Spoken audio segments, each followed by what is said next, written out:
तुम पर भी यकीन है और मौत पर भी एतबार। तुम पर भी यकीन है और मौत पर भी एतबार।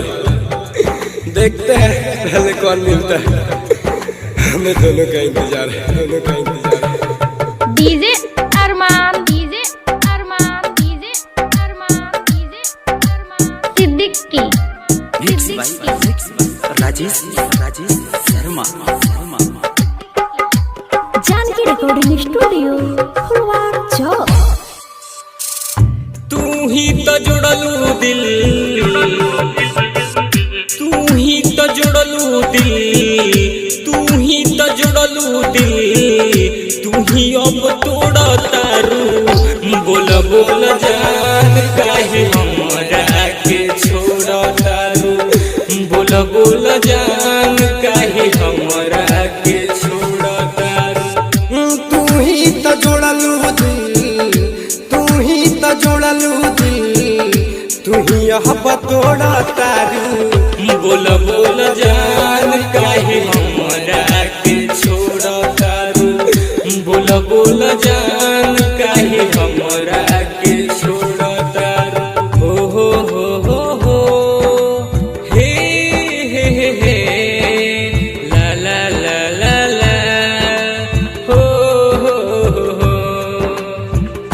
हमरा मन मंदिर में प्यार के दीप जला के जात बाड़ू अब काहे हमसे आँख चुरा के। ओ हमरा मन मंदिर में प्यार के दीप जला के जात बाड़ू तू काहे हमसे आँख चुरा के। हो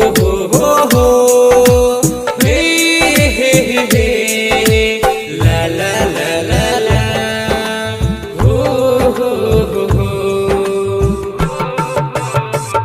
हाथों में हाथ धरा के, हाथों में हाथ धरा के काहे छक झूरो तारू।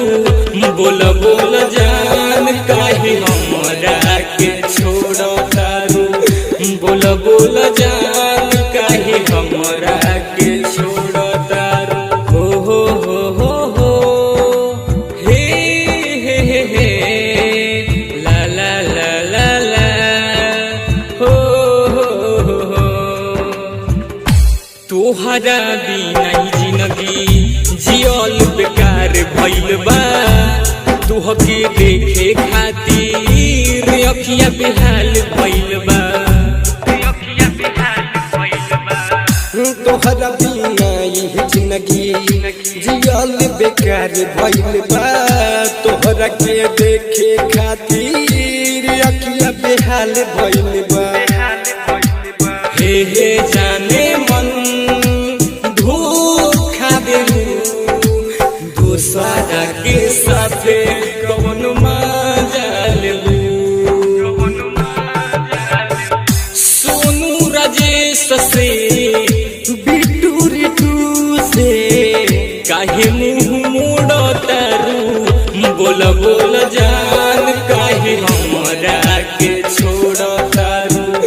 बोल बोल जान काहे हमरा के छोड़ तारू। जानकी रिकॉर्डिंग स्टूडियो फुलवार चौक।